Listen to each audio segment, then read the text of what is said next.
Alright, ever since I watched Thunderbolts, I've wanted to make a video on who, in my personal opinion, is the most interesting character that Marvel has introduced in a long time. That character, obviously, being the Sentry. Why would a god take orders from anyone at all?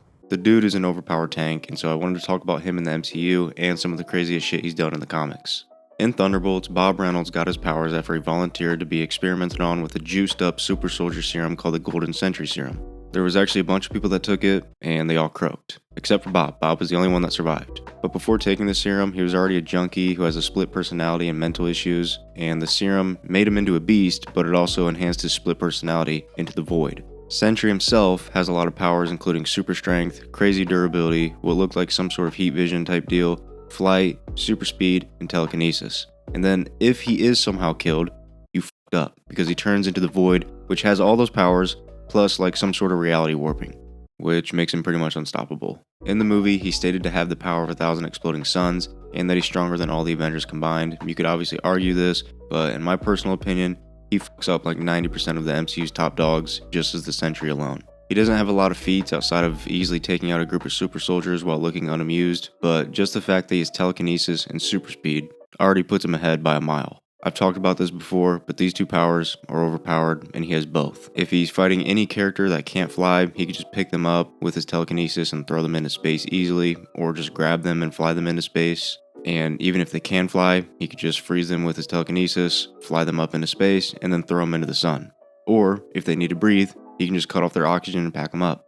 And then, super speed. You know how I feel about super speed. When written consistently, you shouldn't be able to be touched. And depending on how fast you are, you could be so overpowered that everything becomes almost too easy and becomes boring. So when I saw him actually using his super speed mid-fight, I kinda got a little hard, not gonna lie. This is how Thor should have been moving, but they had my boy moving around like he was stuck in the mud. Prime Hulk, in my opinion, would get stomped out by Sentry with ease for a couple of reasons. We can assume he's probably on par in terms of strength and durability just based off the character itself. Don't know for sure, but I would assume so. But the Hulk is slow as shit compared to Sentry. He wouldn't even be able to get in range unless the Sentry wanted him to. And keep in mind, I'm only talking about live action right now. The Sentry could easily just pick him up with his telekinesis, launch his big ass into space, boom, done and dusted. If he would have been there for the Thanos fight, it would have been done in a couple of seconds. He could grab the gauntlet at super speed, take the gauntlet with his telekinesis, or just beat his ass with straight hands, because Thanos wasn't even using the Reality Stone for anything useful. But overall, we haven't got to see a lot of Sentry action because he's only in one movie, but we do in the comics where he's basically a god.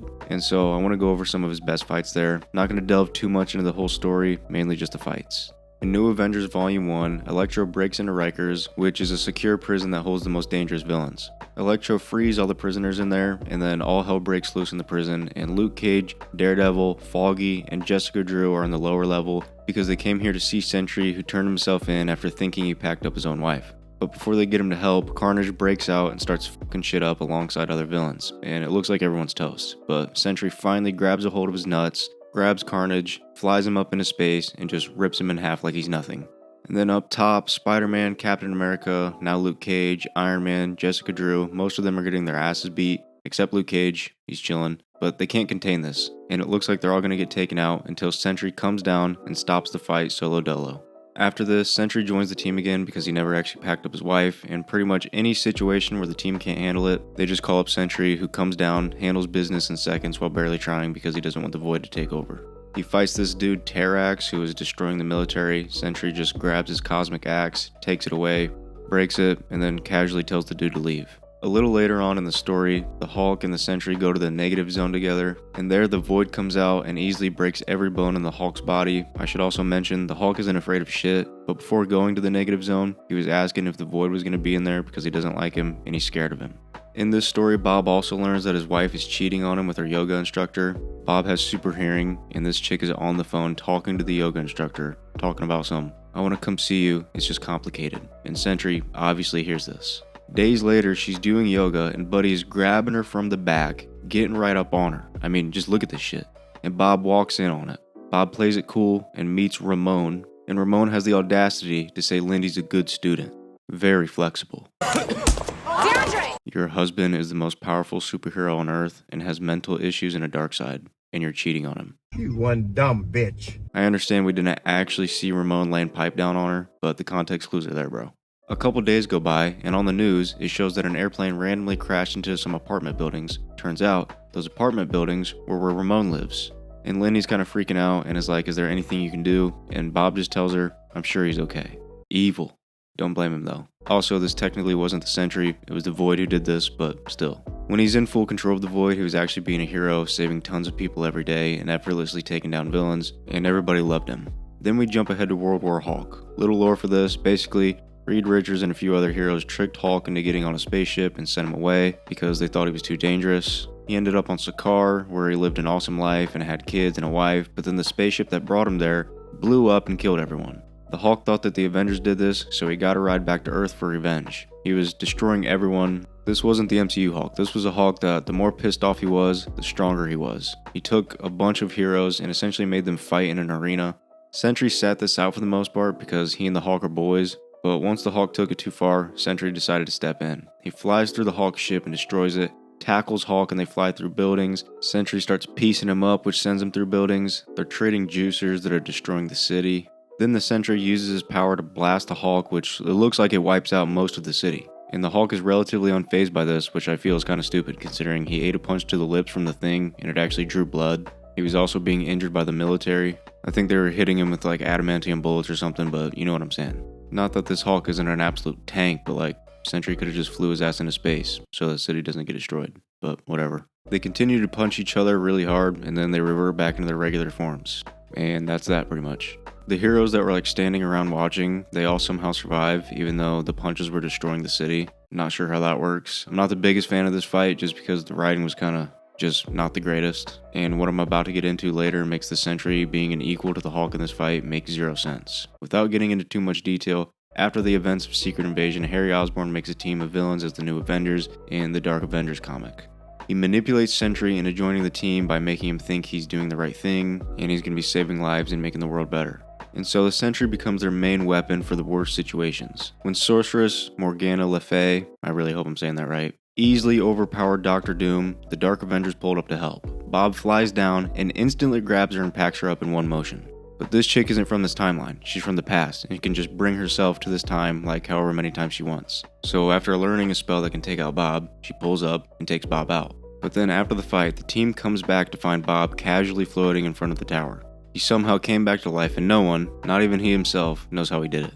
We jump a little later on, and the Atlanteans decided to strike and they're destroying Earth. So who gets the call to save the day? Sentry, obviously. Osborn tells him to go and kill all the Atlanteans but one. So he does. He flies down there, wrecks their whole shit solo dolo, and calls it a day within, minutes. The dude can just solve any problem on his own. They don't even need a team. It's ridiculous. Let me introduce you to someone. This is Owen Reese, the Molecule Man. He is yet another character who's practically a god. Seems to be a lot of them at this point. He can manipulate all molecules and pretty much warp reality. Dude's insane. He can pretty much do anything to anyone while just chilling in a chair, doesn't matter how powerful they are. He makes Bob vanish from where he was, then he makes Bob, suffer with bubbles or something, but he feels Bob is too much of a threat, so he blows him up and turns him into water. But a little later on, Bob is able to reform himself back and the void comes out a little bit. He then just emerges from out of nowhere and tackles Owen Reese, but Owen just blows him apart yet again. And Bob comes back again and uses molecule manipulating powers on Owen that he didn't even know he had, and tells Owen to fix everything, then he packs him up. Sentry then tells Osborn that he learned he can control molecules, and that's how he was coming back from the dead. So he realizes he can't die, he's immortal. This also means he should be able to end anyone simply by raising a finger at the most. Keep that in mind. Remember Bob's cheating wife Lindy that loves him so dearly? Well, after she thought he'd gone off the deep end, she stole an alien weapon from Novar and held Bob at gunpoint, and then just smoked him on the spot. Unfortunately for her though, the Void took over. The Void belittles and then threatens Lindy, and right before he's about to end her, Bob takes over, flies himself to the sun, and tries to fry himself. Obviously this doesn't work though, so he comes back down, and the Void pretty much just takes over and starts destroying the city. He's just blowing up everything, and all heroes are on deck while Norman tries to bring Bob back, which he does by making a deal with the Void. That deal being Osborn having Bullseye pack up Lindy. Yeah. But things like this are why Bob's such a great character. He's overpowered to the point it's ridiculous, but he has to constantly hold back so that the Void doesn't come out and take over. And everyone around him are scared of him, doesn't matter if they're heroes or villains, because they know that if he turns into the Void, everybody's cooked. Alright, now let's jump to my personal favorite fights, the Asgardian War. Norman Osborn decides to basically go to war with Asgard, which is now in Oklahoma due to the events of Ragnarok. Now keep in mind, Ares, the god of war, is on Osborn's team, but Osborn manipulates Ares into fighting his own people by telling him that Asgard is under Loki's ruling and they're dangerous. So they pull up to fight and Sentry's just plowing through Asgard, but Thor shows up and quickly gets tackled and thrown down by Sentry, and some other team members pull up to light him up and take him out of commission for a while. And while fighting, Heimdall reveals to Ares that he's being played and Asgard is not under Loki's rule, so Ares tries going after Osborn, but before he can kill him, Sentry rolls in out of nowhere, punches him, and knocks him into next week. They then have a little stare down, and you think that a wild fight is about to go down. Ares is a literal god and can throw down and beat the strongest of people, but Sentry kinda just smacks him around, does whatever he wants to him, then grabs him and just straight up rips him in half. Then Osborn tells Bob to go after Thor, so he does, and you can see the void starting to slip out a little bit.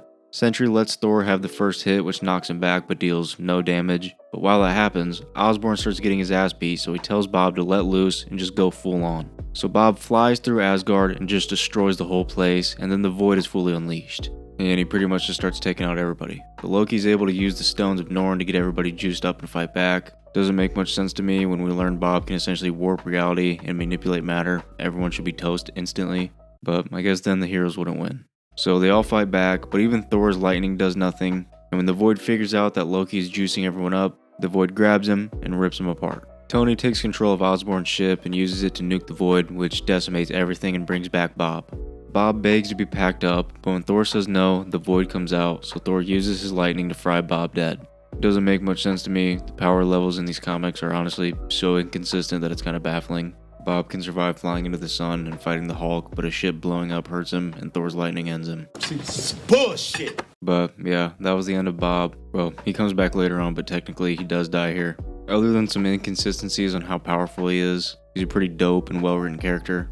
And I actually prefer his origins in the Thunderbolts movie rather than the comics because they keep it simple and straightforward. And the fact that he can be limited while still being overpowered is what makes him so interesting. And I think he's gonna f shit up in Doomsday. But yeah, let me know your thoughts on the Sentry. Also let me know what videos you guys want to see next. But that's all I've got for you guys today. So I'll see you in the next one.